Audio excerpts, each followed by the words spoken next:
All right, this is about something that gets a lot of hate, the so-called not invented here syndrome. You probably heard people talk about it as it's a curse word in the software world. So what is the not invented here syndrome? It is the idea that developers love to build their own tools instead of just using what is off the shelf.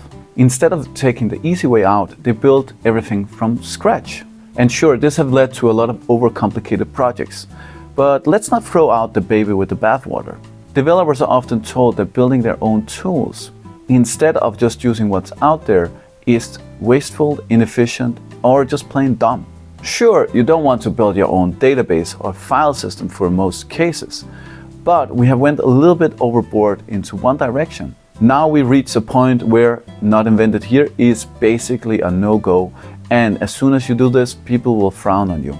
The reality is that sometimes it's probably better to build your own tools or libraries instead of relying on complicated dependencies. Sure, using off-the-shelf libraries and tools can give you a lot of functionality very quickly, but at what cost? But you're also inheriting a lot of dependencies that will require configuration, maintenance, and there's this infamous, let's just hope that they keep supporting us, gamble. A lot of the things that we love to use every day, such as OpenSSH, OpenSSL, curl, or SQLite, are supported by a few developers that are often not really supported with a fixed income. So that means it's just something they maybe do part-time or whenever they have time. And sometimes that involved very hefty bugs that affected millions, if not billions of people. I'm not saying you shouldn't use any external tools, but you have to really evaluate what is essential for you. Let me give you a real life example where I built something that a million other people have also built, but it was the right decision. I built a custom locking system, and it's not really that interesting in itself, but I use it in most of my projects, and it's awesome for my purpose. Most developers would probably laugh at building your own custom locking system because there is literally thousands of tools out there that could solve the problem, and you can configure them however you want. But here's the thing, it works. It's simple and there's no configuration. It just gets the job done.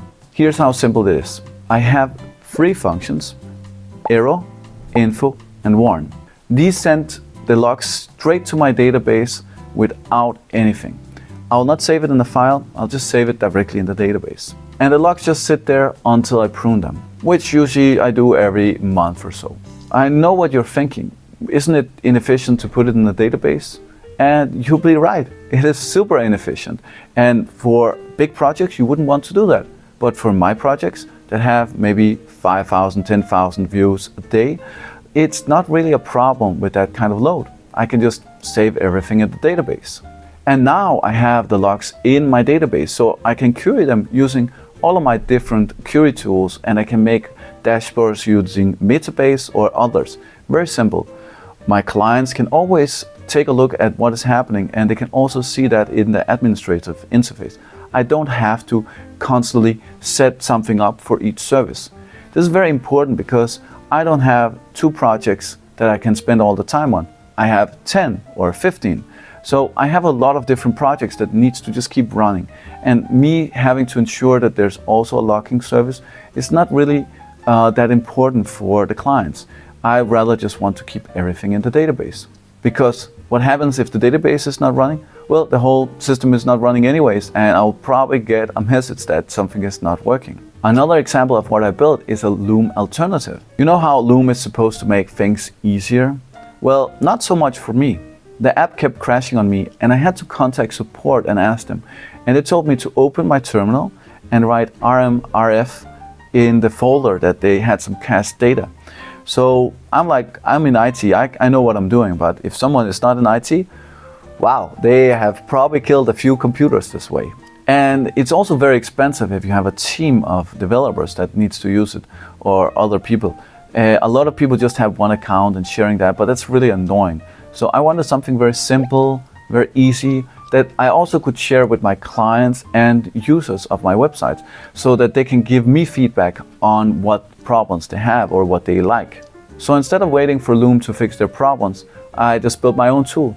and it's a little bit quick and dirty. I had to make some shortcuts. So for example, the quality of the recordings are not as great, but for the purpose that I'm using, it's something that I rather want to have something cheap, easy to use than having something complicated and really high resolution. I also did other limitations, such as you can't record your face and have it in the side or move things around. There's no AI to transcribe it. It's just what I need. And maybe that's something you will need as well. So when should you ignore the critics and build your own tools? Well, the first thing I look at is if there's a lot of configuration. A lot of times the configuration is because of the library that has to support a lot of use cases. But if I'm building my own, I can just have no configuration and I can just focus on exactly solving my problem. So a lot of times it's actually easier for me just to build something that only works in my case. But you have to really make sure you don't make a lot of configuration. So I try to just have no configuration, like this is how it is, there's no other way to do it.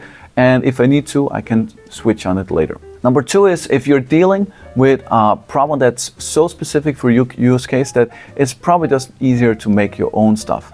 Now, this is something that almost never is the case for me, but if you're a really big company or have a big load on your servers, you might consider doing that. And number three is that when I need the flexibility, when I need some flexibility and I need to just be able to change things really fast, and maybe I don't need that much functionality, but I need to be able to switch the direction, then it's often easier to make my own tool or my own library for this case. At the end of the day, Not Invented here is another tool. You can decide to build your own stuff or not. And it can be the best thing. It can be your best friend, or it can be a nightmare. So you really have to evaluate that. And I really like to see if I can just build something in a few hours to solve my problem instead of using a tool. This is often a lot better than just trying a new tool. That's it for now. I'll see you in the next one. That is, of course, if you're subscribed. So don't forget to subscribe. Cheers.